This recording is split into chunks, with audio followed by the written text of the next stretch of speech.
ਸਤਿ ਸ਼੍ਰੀ ਅਕਾਲ। Punjab star TV ਦੇ north America bulletin ਵਿੱਚ ਤੁਹਾਡਾ ਸਵਾਗਤ ਹੈ। ਮੈਂ ਹਰਪ੍ਰੀਤ ਕੌਰ ਤੇ ਬੁਲੇਟਿਨ ਦੀ ਸ਼ੁਰੂਆਤ ਮੁੱਖ ਖਬਰਾਂ ਦੇ ਨਾਲ। ਫੈਡਰਲ ਸਰਕਾਰ ਦੇ ਵੇਜ ਸਬਸਿਡੀ ਪ੍ਰੋਗਰਾਮ ਲਈ 10,000 ਕਾਰੋਬਾਰਾਂ ਨੇ ਕੀਤਾ ਅਪਲਾਈ, ਕਿਹਾ ਜਸਟਿਨ ਟਰੂਡੋ ਨੇ। ਟਰੰਪ ਨੇ ਕਿਹਾ ਕਰੋਨਾ ਵਾਇਰਸ ਦੇ ਪਸਾਰ ਵਿੱਚ ਚੀਨ ਦੀ ਭੂਮਿਕਾ ਦੀ ਜਾਂਚ ਕਰ ਰਿਹਾ ਹੈ ਅਮਰੀਕਾ। ਵਿਦਿਆਰਥੀਆਂ ਲਈ $9 ਬਿਲੀਅਨ ਦੇ ਸਪੋਰਟ ਪੈਕੇਜ ਵਿੱਚ ਤਬਦੀਲੀਆਂ ਚਾਹੁੰਦੇ ਨੇ ਕੰਜ਼ਰਵੇਟਿਵ। ਕੋਵਿਡ-19 ਦੇ ਇਲਾਜ ਬਾਰੇ ਝੂਠੇ ਦਾਅਵਿਆਂ ਤੇ ਸਾਵਧਾਨ ਰਹਿਣ ਦੀ ਹੈਲਥ ਕੈਨੇਡਾ ਨੇ ਦਿੱਤੀ ਚੇਤਾਵਨੀ। ਓਨਟਾਰੀਓ ਦੇ ਅਰਥਚਾਰੇ ਨੂੰ ਮੁੜ ਖੋਲਣ ਬਾਰੇ ਜਲਦ ਐਲਾਨ ਕਰ ਸਕਦੇ ਨੇ ਫੋਰਡ। ਕੈਲਗਰੀ ਦਾ ਕਸਬਾ ਬੈਫ ਮੰਦਹਾਲੀ ਦਾ ਸ਼ਿਕਾਰ। ਭਾਰਤੀ ਅਮਰੀਕੀ ਮਨੀਸ਼ਾ ਸਿੰਘ OECD 'ਚ ਨਵੇਂ ਸਫੀਰ ਵਜੋਂ ਨਾਮਜ਼ਦ। ਤੇ ਅਮਰੀਕਾ ਵਿੱਚ ਪੈਟਰੋਲ ਦੀਆਂ ਕੀਮਤਾਂ ਸਭ ਤੋਂ ਹੇਠਲੇ ਪੱਧਰ ਤੇ ਹੁਣ ਇਹਨਾਂ ਖਬਰਾਂ ਦਾ ਵਿਸਥਾਰ। ਪ੍ਰਧਾਨ ਮੰਤਰੀ ਜਸਟਿਨ ਟਰੂਡੋ ਦਾ ਕਹਿਣਾ ਹੈ ਕਿ ਕੋਵਿਡ-19 ਮਹਾਮਾਰੀ ਦੌਰਾਨ ਮਦਦ ਲਈ ਐਲਾਨੇ ਗਏ ਫੈਡਰਲ ਸਰਕਾਰ ਦੇ ਵੇਜ ਸਬਸਿਡੀ ਪ੍ਰੋਗਰਾਮ ਲਈ ਲਗਭਗ 10,000 ਕਾਰੋਬਾਰਾਂ ਨੇ ਅਪਲਾਈ ਕੀਤਾ ਹੈ। ਮਾਰਚ ਵਿੱਚ ਨੋਵਲ ਕੋਰੋਨਾ ਵਾਇਰਸ ਮਹਾਮਾਰੀ ਫੈਲਣ ਤੋਂ ਬਾਅਦ ਆਮਦਨ ਵਿੱਚ ਭਾਰੀ ਕਟੌਤੀ ਦੇ ਚਲਦਿਆਂ ਇੰਪਲਾਇਰਸ ਵੱਲੋਂ ਕਾਮਿਆਂ ਦੀ ਛਾਂਟੀ ਦਾ ਸਿਲਸਿਲਾ ਸ਼ੁਰੂ ਕਰ ਦਿੱਤਾ ਗਿਆ ਸੀ। ਪਰ ਅਜਿਹੇ ਕਾਮਿਆਂ ਦੀਆਂ ਨੌਕਰੀਆਂ ਬਚਾਉਣ ਲਈ ਫੈਡਰਲ ਸਰਕਾਰ ਵੱਲੋਂ ਅਪਣਾਏ ਜਾਣ ਵਾਲੇ ਐਮਰਜੈਂਸੀ ਮਾਪਦੰਡਾਂ ਤਹਿਤ 75% ਭੱਤਿਆਂ ਦਾ ਖਰਚਾ ਸਰਕਾਰ ਵੱਲੋਂ ਬਰਦਾਸ਼ਤ ਕੀਤਾ ਜਾਵੇਗਾ ਤੇ ਬਾਕੀ ਪੈਸਾ ਇੰਪਲਾਈਜ਼ ਨੂੰ ਚੁੱਕਣਾ ਹੋਵੇਗਾ। ਇਸ ਸੰਬੰਧ ਵਿੱਚ ਅਰਜ਼ੀਆਂ ਹਾਸਲ ਕਰਨ ਦਾ ਸਿਲਸਿਲਾ ਇਸ ਸਵੇਰ ਤੋਂ ਸ਼ੁਰੂ ਹੋਇਆ ਸੀ ਤੇ ਇਹ ਅਦਾਇਗੀਆਂ ਮਾਰਚ ਦੇ ਮੱਧ ਤੋਂ ਦਿੱਤੀਆਂ ਜਾ ਸਕਦੀਆਂ ਨੇ। ਟਰੂਡੋ ਨੇ ਆਖਿਆ ਕਿ ਇਸ ਸੰਬੰਧ ਵਿੱਚ ਪੈਸਾ 7 ਮਈ ਤੋਂ ਸਬੰਧਤ ਧਿਰਾਂ ਨੂੰ ਮਿਲਣਾ ਸ਼ੁਰੂ ਹੋਵੇਗਾ। ਉਹਨਾਂ ਕਿਹਾ ਕੰਪਨੀਆਂ ਲਈ ਇਹ ਰਕਮ ਪਹੁੰਚਣ ਵਿੱਚ ਦੇਰ ਹੋ ਸਕਦੀ ਹੈ ਜਿਹੜੀਆਂ ਕੈਨੇਡਾ ਰੈਵਨਿਊ ਏਜੰਸੀ ਨਾਲ ਡਾਇਰੈਕਟ ਡਿਪੋਜ਼ਿਟ ਲਈ ਨਹੀਂ ਸੀ ਜੁੜੀਆਂ ਹੋਈਆਂ। Canadian federation of independent business ਵੱਲੋਂ ਜਾਰੀ ਰਿਲੀਜ਼ ਵਿੱਚ ਇਹ ਆਖਿਆ ਗਿਆ ਸੀ ਕਿ ਵੇਜ ਸਬਸਿਡੀ ਲਈ ਅੱਧੇ ਕਾਰੋਬਾਰੀ ਅਪਲਾਈ ਕਰਨਗੇ। But for everyone putting in an extra shift right now, there's someone else who wants to work but can't. Maybe you've been laid off because of the pandemic. Maybe you still have a job but aren't sure if your employer is going to keep you around next month. Whatever your situation may be, we're in your corner. Earlier this month, we introduced the Canada Emergency Wage Subsidy to help protect your job or help you get back to work. And as of this morning, applications for this program have opened. Employers can now submit a claim for the Canada Emergency Wage Subsidy through the Canada Revenue Agency. To access the 75% wage subsidy for your employees, go online through canada.ca to reach this portal. Whether you're a charity that employs 200 people or a fast-growing startup that employs just 20, you will be eligible to up to $847 per week per employee. And you can expect to see this money soon. The CRA has partnered with financial institutions, so make sure you register for direct deposit to get your money quickly. America ਦੇ ਰਾਸ਼ਟਰਪਤੀ Donald Trump ਨੇ ਸੋਮਵਾਰ ਨੂੰ ਆਖਿਆ ਕਿ ਪੂਰੀ ਦੁਨੀਆ ਵਿੱਚ ਤਬਾਹੀ ਮਚਾਉਣ ਵਾਲੇ ਕੋਰੋਨਾ ਵਾਇਰਸ ਨੂੰ ਚੀਨ ਪਹਿਲਾਂ ਹੀ ਰੋਕ ਸਕਦਾ ਸੀ। ਉਹਨਾਂ ਇਹ ਵੀ ਆਖਿਆ ਕਿ ਉਹਨਾਂ ਦੇ ਪ੍ਰਸ਼ਾਸਨ ਵੱਲੋਂ ਇਹ ਪਤਾ ਲਗਾਉਣ ਲਈ ਜਾਂਚ ਕੀਤੀ ਜਾ ਰਹੀ ਹੈ ਕਿ ਆਖਿਰਕਾਰ ਇਹ ਸਭ ਸ਼ੁਰੂ ਕਿਵੇਂ ਹੋਇਆ। ਵਾਈਟ ਹਾਊਸ ਵਿੱਚ ਨਿਊਜ਼ ਕਾਨਫਰੰਸ ਨੂੰ ਸੰਬੋਧਨ ਕਰਦਿਆਂ ਟਰੰਪ ਨੇ ਆਖਿਆ ਕਿ ਇਸ ਮਾਮਲੇ ਵਿੱਚ ਅਸੀਂ ਜਾਂਚ ਕਰ ਰਹੇ ਹਾਂ, ਅਸੀਂ ਚੀਨ ਤੋਂ ਖੁਸ਼ ਨਹੀਂ ਹਾਂ। ਉਹਨਾਂ ਨੂੰ ਇਸ ਸਭ ਲਈ ਜ਼ਿੰਮੇਵਾਰ ਠਹਿਰਾਏ ਜਾਣ ਪਿੱਛੇ ਕਈ ਕਾਰਨ ਨੇ। ਉਹਨਾਂ ਆਖਿਆ ਕਿ ਜਦੋਂ ਇਸ ਦੀ ਸ਼ੁਰੂਆਤ ਹੋਈ ਇਸ ਨੂੰ ਉੱਥੇ ਹੀ ਰੋਕਿਆ ਜਾ ਸਕਦਾ ਸੀ। ਜੇ ਫੌਰੀ ਕਾਰਵਾਈ ਕੀਤੀ ਜਾਂਦੀ ਤਾਂ ਅੱਜ ਇਸ ਵਾਇਰਸ ਨੇ ਦੁਨੀਆ ਭਰ ਵਿੱਚ ਤਬਾਹੀ ਨਹੀਂ ਸੀ ਮਚਾਈ ਹੁੰਦੀ। ਪਿਛਲੇ ਹਫ਼ਤੇ ਅਮਰੀਕਾ ਦੇ ਵਿਦੇਸ਼ ਮੰਤਰੀ ਮਾਈਕ ਪੋਂਪੀਓ ਨੇ ਆਖਿਆ ਸੀ ਕਿ ਅਮਰੀਕਾ ਦਾ ਮੰਨਣਾ ਹੈ ਕਿ ਚੀਨ ਸਮੇਂ ਸਿਰ ਇਸ ਵਾਇਰਸ ਦੀ ਆਊਟਬ੍ਰੇਕ ਬਾਰੇ ਸਾਰਿਆਂ ਨੂੰ ਚੌਕਸ ਕਰਵਾਉਣ ਤੋਂ ਖੁੰਝ ਗਿਆ। ਉਸ ਵੱਲੋਂ ਇਹ ਜਾਣਕਾਰੀ ਵੀ ਨਹੀਂ ਦਿੱਤੀ ਗਈ ਕਿ ਇਸ ਵਾਇਰਸ ਕਾਰਨ ਹੋਣ ਵਾਲੀ ਸਾਹ ਸੰਬੰਧੀ ਦਿੱਕਤ ਕਿੰਨੀ ਖਤਰਨਾਕ ਹੈ। ਇਸ ਉੱਤੇ ਚੀਨ ਦੇ ਵਿਦੇਸ਼ ਮੰਤਰਾਲੇ ਦੀ ਤਰਜਮਾਨ ਹੁਆ ਚੁਨਯਿੰਗ ਨੇ ਟਵਿੱਟਰ ਤੇ ਆਖਿਆ ਸੀ ਕਿ ਪੋਂਪੀਓ ਨੂੰ ਇਸ ਮਾਮਲੇ ਨੂੰ ਸਿਆਸੀ ਰੰਗਤ ਨਹੀਂ ਦੇਣੀ ਚਾਹੀਦੀ, ਸਗੋਂ ਆਪਣੀ એનર્ਜੀ ਲੋਕਾਂ ਦੀਆਂ ਜ਼ਿੰਦਗੀਆਂ ਬਚਾਉਣ ਵੱਲ ਲਗਾਉਣੀ ਚਾਹੀਦੀ ਹੈ। Well, Charlie, there are a lot of ways you can hold them accountable. We're doing very serious investigations, as you probably know, and we are not happy with China. We are not happy with that whole situation, because we believe it could have been stopped at the source, it could have been stopped quickly, and it wouldn't have spread all over the world. And we think that should have happened. So we'll let you know at the appropriate time, but we are doing serious investigations. The fact is that there has been so much unnecessary death in this country. It could have been stopped, and it could have been stopped short, but somebody a long time ago, it seems, decided not to do it that way, and the whole world is suffering because of it. 184 countries at least. How long will you keep up the travel restrictions for Europe? Well, we're looking at that, and it depends on how long it's taking Europe to heal. Italy is starting to make a comeback. I'm very happy to see that with my friend, the Prime Minister. It's tragic what went on in Italy and Spain and France and Germany, frankly, and every country over there. It's tragic. But we'll be looking at what's happening in Europe, and certainly we want to do that, and they want to do it too. They want to do it very badly. Conservative ਆਗੂ Andrew sheer ਦਾ ਕਹਿਣਾ ਹੈ ਕਿ ਉਹਨਾਂ ਦੀ party federal ਸਰਕਾਰ ਦੇ post secondary students ਲਈ $9 billion ਦੇ support package ਵਿੱਚ ਵਿਧਾਨਕ ਤਬਦੀਲੀਆਂ ਲਈ ਇਸ ਵਾਸਤੇ ਜ਼ੋਰ ਲਗਾ ਰਹੀ ਹੈ ਤਾਂ ਕਿ ਇਸ ਵਿੱਚ ਵਿਦਿਆਰਥੀਆਂ ਲਈ ਇਨਸੈਂਟਿਵਸ ਨੂੰ ਵੀ ਸ਼ਾਮਿਲ ਕੀਤਾ ਜਾਵੇ ਜਿਸ ਸਦਕਾ ਉਹ ਉਪਲਬਧ ਨੌਕਰੀਆਂ ਨੂੰ ਸਵੀਕਾਰ ਕਰ ਸਕਣ। ਵੀਕਐਂਡ ਉੱਤੇ ਵਿਰੋਧੀ ਪਾਰਟੀਆਂ ਨੂੰ ਪੈਕੇਜ ਨੂੰ ਲਾਗੂ ਕਰਨ ਸੰਬੰਧੀ ਡਰਾਫਟ ਦੀਆਂ ਕਾਪੀਆਂ ਹਾਸਲ ਹੋਈਆਂ। ਇਸ ਪੈਕੇਜ ਦਾ ਐਲਾਨ ਟਰੂਡੋ ਸਰਕਾਰ ਵੱਲੋਂ ਪਿਛਲੇ ਹਫ਼ਤੇ ਕੀਤਾ ਗਿਆ ਸੀ। ਨਵੇਂ ਅਰੇਂਜਮੈਂਟ ਤਹਿਤ ਅਗਲੇ ਕੁਝ ਹਫ਼ਤਿਆਂ ਤੱਕ ਵਰਚੁਅਲ ਮੀਟਿੰਗਾਂ ਵੀ ਕੀਤੀਆਂ ਜਾਣਗੀਆਂ। ਇਸ ਵਾਰੀ ਵਰਚੁਅਲ ਮੀਟਿੰਗ ਮੰਗਲਵਾਰ ਨੂੰ ਹੋਣੀ ਨਿਰਧਾਰਿਤ ਹੈ। ਇਸ ਨਵੇਂ ਪੈਕੇਜ ਵਿੱਚ ਨਵੇਂ ਕੈਨੇਡਾ ਸਟੂਡੈਂਟ ਐਮਰਜੈਂਸੀ ਬੈਨੀਫਿਟਸ ਲਈ $5.2 ਬਿਲੀਅਨ ਰੱਖੇ ਗਏ ਨੇ ਜਿਸ ਤਹਿਤ ਉਹਨਾਂ ਵਿਦਿਆਰਥੀਆਂ ਨੂੰ ਮਹੀਨੇ ਦੇ $1,250 ਮੁਹੱਈਆ ਕਰਵਾਏ ਜਾਣਗੇ ਜਿਨ੍ਹਾਂ ਨੂੰ ਕੰਮ ਨਹੀਂ ਮਿਲਦਾ।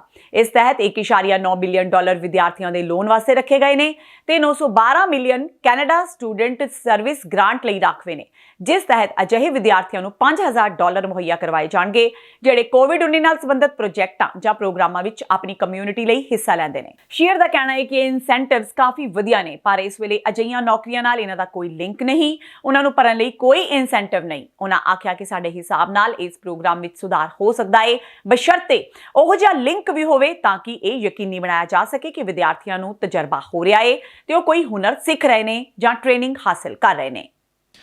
The wage subsidy has such restrictive criteria that many small businesses don't qualify. And the new rental assistance program only helps businesses that have lost 70% of their revenue.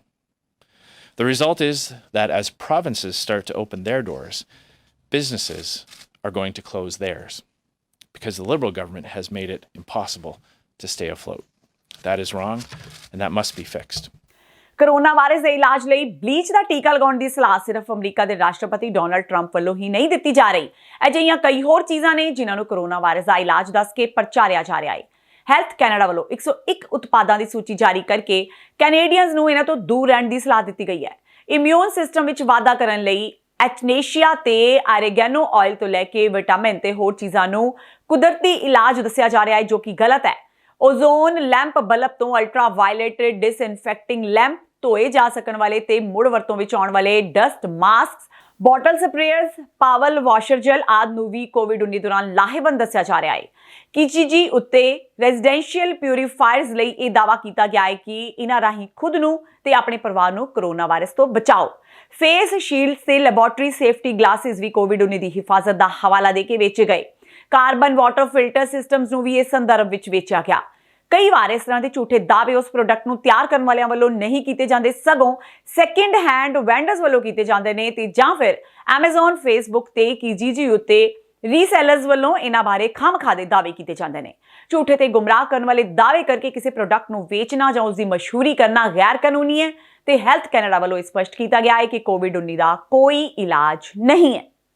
Corona virus ਕਾਰਨ ਮਾਰਚ ਦੇ ਅੱਧ ਤੋਂ ਬੰਦ ਪਏ province ਦੇ ਅਰਥਚਾਰੇ ਨੂੰ ਮੁੜ ਤੋਂ ਖੋਲਣ ਦੇ ਫਰੇਮਵਰਕ ਤੋਂ ਪ੍ਰੀਮੀਅਰ ਡਗ ਫੋਰਡ ਹੋਰਨਾਂ ਕੈਬਨਿਟ ਮੰਤਰੀਆਂ ਨਾਲ ਰਲ ਕੇ ਪਰਦਾ ਚੁੱਕਣਗੇ। ਪਹਿਲਾਂ ਮਾਰਚ ਦੇ ਮੱਧ ਵਿੱਚ ਸਟੇਟ ਆਫ ਐਮਰਜੈਂਸੀ ਐਲਾਨੀ ਗਈ ਤੇ ਫਿਰ ਇਸ ਨੂੰ ਪਿੱਛੇ ਜਿਹੇ ਮਈ ਤੱਕ ਵਧਾ ਦਿੱਤਾ ਗਿਆ। ਇਸ ਦੌਰਾਨ ਪ੍ਰੋਵਿੰਸ ਵੱਲੋਂ ਹੈਲਥ ਸੈਕਟਰ, ਮਾਪਿਆਂ ਲਈ ਸਿੱਧੀ ਅਦਾਇਗੀ ਤੇ ਕਾਰੋਬਾਰਾਂ ਨੂੰ ਟੈਕਸਾਂ ਤੋਂ ਰਾਹਤ ਲਈ $17 ਬਿਲੀਅਨ ਦੇ ਰਾਹਤ ਪੈਕੇਜ ਦਾ ਐਲਾਨ ਵੀ ਕੀਤਾ ਗਿਆ। ਦੱਸ ਦਈਏ ਕਿ ਕਿਊਬਿਕ ਦੇ ਪ੍ਰੀਮੀਅਰ ਫ੍ਰੈਂਕੋਇਸ ਲੀਗਾਲਟ ਵੀ ਆਪਣੀ ਪ੍ਰੋਵਿੰਸ ਦੇ ਅਰਥਚਾਰੇ ਬਾਰੇ ਜਲਦੀ ਹੀ ਅਹਿਮ ਐਲਾਨ ਕਰਨਗੇ। ਓਨਟਾਰੀਓ ਤੇ ਕਿਊਬਿਕ, ਜਿੱਥੇ ਕੈਨੇਡਾ ਵਿੱਚ ਕੋਵਿਡ-19 ਦੇ ਸਭ ਤੋਂ ਵੱਧ ਮਾਮਲੇ ਪਾਏ ਗਏ ਨੇ, ਲਾਕਡਾਊਨਸ ਵਿੱਚ ਢਿੱਲ ਦੇਣ ਦਾ ਐਲਾਨ ਕਰਨ ਵਾਲੇ ਨਵੇਂ ਪ੍ਰੋਵਿੰਸ ਬਣ ਗਏ ਨੇ। ਇਸ ਤੋਂ ਪਹਿਲਾਂ ਸਸਕੈਚੁਅਨ, ਪ੍ਰਿੰਸ ਐਡਵਰਡ ਆਈਲੈਂਡ ਤੇ ਨਿਊ ਬ੍ਰੰਜ਼ਵਿਕ ਵੱਲੋਂ ਵੀ ਲਾਕਡਾਊਨ ਵਿੱਚ ਢਿੱਲ ਦੇਣ ਦਾ ਐਲਾਨ ਕੀਤਾ ਜਾ ਚੁੱਕਾ ਹੈ। ਇਸ ਤੋਂ ਪਹਿਲਾਂ ਸ਼ਨੀਵਾਰ ਨੂੰ ਓਨਟਾਰੀਓ ਦੀ ਵਿਧਾਨ ਸਭਾ ਦੇ ਬਾਹਰ ਇਕੱਠੇ ਹੋ ਕੇ ਲਾਕਡਾਊਨ ਨੂੰ ਫੌਰੀ ਖਤਮ ਕਰਨ ਦੀ ਮੰਗ ਕਰਨ ਵਾਲਿਆਂ ਨੂੰ ਵੀ ਫੋਰਡ ਫਿਜ਼ੀਕਲ ਡਿਸਟੈਂਸਿੰਗ ਨਿਯਮਾਂ ਦੀ ਉਲੰਘਣਾ ਕਰਨ ਦੇ ਮਾਮਲੇ ਵਿੱਚ ਤਾੜ ਚੁੱਕੇ ਨੇ। ਉਹ ਪਹਿਲਾਂ ਵੀ ਇਹ ਸਪਸ਼ਟ ਕਰ ਚੁੱਕੇ ਨੇ ਕਿ ਕੋਵਿਡ-19 ਦੇ ਪਸਾਰ ਨੂੰ ਰੋਕਣ ਲਈ ਲਾਕਡਾਊਨ ਖੋਲ੍ਹਣ ਦਾ ਸਿਲਸਿਲਾ ਪੜਾਅਵਾਰ ਸਿਰੇ ਚੜਾਇਆ ਜਾਵੇਗਾ। ਪ੍ਰੋਵਿੰਸ ਵੱਲੋਂ ਜਾਰੀ ਕੀਤੇ ਗਏ ਇੱਕ ਦਸਤਾਵੇਜ਼ ਮੁਤਾਬਕ ਪਹਿਲੇ ਪੜਾਅ ਵਿੱਚ ਕੁਝ ਚੋਣਵੀਆਂ ਕੰਮ ਵਾਲੀਆਂ ਥਾਵਾਂ ਨੂੰ ਖੋਲ੍ਹਿਆ ਜਾਵੇਗਾ ਤੇ ਨਿੱਕੇ-ਮੋਟੇ ਇਕੱਠ ਦੀ ਇਜਾਜ਼ਤ ਦਿੱਤੀ ਜਾਵੇਗੀ। ਦੂਜੇ ਪੜਾਅ ਵਿੱਚ ਹੋਰ ਕੰਮ ਵਾਲੀਆਂ ਥਾਵਾਂ ਨੂੰ ਖੋਲ੍ਹਿਆ ਜਾਵੇਗਾ ਤੇ ਵੱਡੇ ਇਕੱਠ ਦੀ ਇਜਾਜ਼ਤ ਦਿੱਤੀ ਜਾਵੇਗੀ। ਆਖਰੀ ਸਟੇਜ ਵਿੱਚ ਜਨਤਕ ਇਕੱਠਾਂ ਉੱਤੇ ਲੱਗੀਆਂ ਪਾਬੰਦੀਆਂ ਵਿੱਚ ਛੋਟ ਦਿੱਤੀ ਜਾਵੇਗੀ ਤੇ ਸਾਰੀਆਂ ਕੰਮ ਵਾਲੀਆਂ ਥਾਵਾਂ ਨੂੰ ਜ਼ਿੰਮੇਵਾਰਾਨਾ ਢੰਗ ਨਾਲ ਖੋਲ੍ਹਿਆ ਜਾਵੇਗਾ। Let me be crystal clear. As long as this virus remains a threat to Ontario, we will continue to take every precaution necessary. We will continue to act based on the best advice available to us. No one wants the economy to open up more than I do, but we can't take anything for granted. We can't take unnecessary risks because we've seen around the world that all it takes is one person. If precautions are not taken, one person infected with this virus can spread it to hundreds of others. My friends, our future is in our hands. Because through our actions, by taking the advice seriously, by doing our part, we will determine when things open up again. The steps we are taking are working, but progress doesn't mean we can quit now. And that's why I won't set hard dates until we're ready, because the virus travels at its own speed. Calgary ਦੇ ਪੱਛਮ ਵੱਲ ਸਥਿਤ ਸੈਲਾਨੀਆਂ ਦਾ ਕੇਂਦਰ ਰਹਿਣ ਵਾਲਾ ਕਸਬਾ Banff ਇਸ ਸਮੇਂ ਆਰਥਿਕ ਮੰਦਹਾਲੀ ਦਾ ਸ਼ਿਕਾਰ ਹੋ ਗਿਆ ਹੈ। ਕੋਵਿਡ-19 ਮਹਾਮਾਰੀ ਨੇ ਬੈਂਫ ਦੀ ਆਰਥਿਕਤਾ ਨੂੰ ਢਾਹ ਲਾਈ ਹੈ ਤੇ ਸ਼ਹਿਰ ਦੀ 90% ਅਰਥ ਵਿਵਸਥਾ ਟੂਰਿਜ਼ਮ ਇੰਡਸਟਰੀ ਤੇ ਨਿਰਭਰ ਕਰਦੀ ਹੋਣ ਕਰਕੇ ਇਹ ਸ਼ਹਿਰ ਦਿਵਾਲੀਆ ਹੋਣ ਦੇ ਕਿਨਾਰੇ ਪਹੁੰਚ ਗਿਆ ਹੈ। ਇਸ ਸ਼ਹਿਰ ਵਿੱਚ ਲਗਭਗ 6 ਹਫ਼ਤਿਆਂ ਤੋਂ ਐਮਰਜੈਂਸੀ ਲਾਗੂ ਹੈ ਤੇ ਗੈਰ ਜ਼ਰੂਰੀ ਕਾਰੋਬਾਰ ਬੰਦ ਪਏ ਨੇ। ਇਹਨਾਂ ਦਿਨਾਂ ਵਿੱਚ ਬੈਂਫ ਸੈਲਾਨੀਆਂ ਨਾਲ ਭਰਿਆ ਹੁੰਦਾ ਹੈ, ਪਰ ਹੁਣ ਇਹ ਸ਼ਹਿਰ ਪੂਰੀ ਤਰ੍ਹਾਂ ਖਾਲੀ ਪਿਆ ਹੈ। ਸ਼ਹਿਰ ਵੱਲ ਨੂੰ ਜਾਂਦੇ ਦੋਵੇਂ ਰਸਤਿਆਂ ਤੇ RCMP ਦੇ ਨਾਕੇ ਲੱਗੇ ਹੋਏ ਨੇ ਤੇ ਕਿਸੇ ਨੂੰ ਆਉਣ ਜਾਣ ਤੋਂ ਰੋਕਿਆ ਜਾ ਰਿਹਾ ਹੈ। ਸ਼ਹਿਰ ਤੋਂ ਫੈਡਰਲ ਸਰਕਾਰ ਨੂੰ 4.70 ਕਰੋੜ ਤੇ ਸੂਬਾਈ ਸਰਕਾਰ ਨੂੰ 2.50 ਕਰੋੜ ਡਾਲਰ ਟੈਕਸ ਜਾਂਦਾ ਹੈ, ਪਰ ਇਸ ਵਾਰ ਸਭ ਸਿਫਰ ਤੇ ਪਹੁੰਚ ਗਿਆ ਹੈ। ਅਮਰੀਕੀ ਰਾਸ਼ਟਰਪਤੀ ਡੋਨਾਲਡ ਟਰੰਪ ਨੇ ਭਾਰਤੀ ਅਮਰੀਕੀ ਮਨੀਸ਼ਾ ਸਿੰਘ ਨੂੰ ਆਰਥਿਕ ਸਹਿਯੋਗ ਤੇ ਵਿਕਾਸ ਜਥੇਬੰਦੀ ਯਾਨੀ ਕਿ OECD ਵਿੱਚ ਮੁਲਕ ਦਾ ਨਵਾਂ ਸਫੀਰ ਨਾਮਜ਼ਦ ਕੀਤਾ ਹੈ। ਇਸ ਸਮੇਂ ਉਹ ਵਿਦੇਸ਼ ਵਿਭਾਗ ਵਿੱਚ ਆਰਥਿਕ ਤੇ ਕਾਰੋਬਾਰੀ ਮਾਮਲਿਆਂ ਬਾਰੇ ਉਪ ਸਕੱਤਰ ਵਜੋਂ ਸੇਵਾਵਾਂ ਨਿਭਾ ਰਹੀ ਹੈ। ਪੈਰਿਸ ਸਥਿਤ OECD ਦੇ 36 ਮੈਂਬਰ ਨੇ ਤੇ ਇਹ ਆਰਥਿਕ ਤਰੱਕੀ ਅਤੇ ਆਲਮੀ ਵਪਾਰ ਜਿਹੇ ਮੁੱਦਿਆਂ ਤੇ ਰਣਨੀਤੀ ਬਣਾਉਂਦੀ ਹੈ। ਮਨੀਸ਼ਾ ਸਿੰਘ ਨੇ ਮਿਆਮੀ ਯੂਨੀਵਰਸਿਟੀ ਤੋਂ BA ਅਤੇ American university Washington college of law ਤੋਂ LLM ਕੀਤੀ ਹੈ। ਅਮਰੀਕਾ ਵਿੱਚ ਕੋਰੋਨਾ ਵਾਇਰਸ ਨਾਲ ਮਰਨ ਵਾਲਿਆਂ ਦੀ ਗਿਣਤੀ 58,670 ਹੋ ਗਈ ਹੈ ਤੇ ਮਰੀਜ਼ਾਂ ਦੀ ਗਿਣਤੀ 10 ਲੱਖ ਤੋਂ ਪਾਰ ਹੋ ਗਈ ਹੈ। ਬੀਤੇ ਕੱਲ੍ਹ ਅਮਰੀਕਾ ਵਿੱਚ ਪੈਟਰੋਲ ਦੀਆਂ ਕੀਮਤਾਂ ਸਭ ਤੋਂ ਹੇਠਲੇ ਪੱਧਰ ਤੇ ਦਰਜ ਕੀਤੀਆਂ ਗਈਆਂ।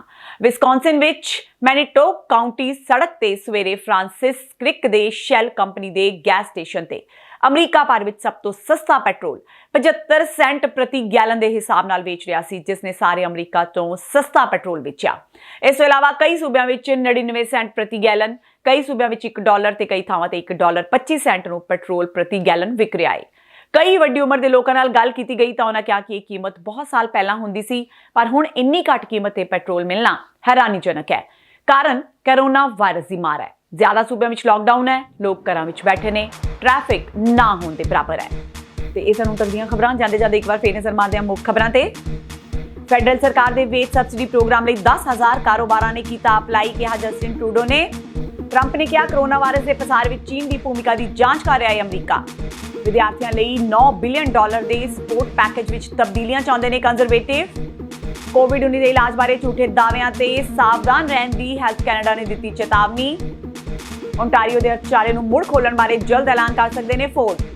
ਕੈਲਗਰੀ ਦਾ ਕਸਬਾ ਬੈਂਫ ਮੰਦਹਾਲੀ ਦਾ ਸ਼ਿਕਾਰ। ਭਾਰਤੀ ਅਮਰੀਕੀ ਮਨੀਸ਼ਾ ਸਿੰਘ OECD 'ਚ ਨਵੇਂ ਸਫੀਰ ਵਜੋਂ ਨਾਮਜ਼ਦ।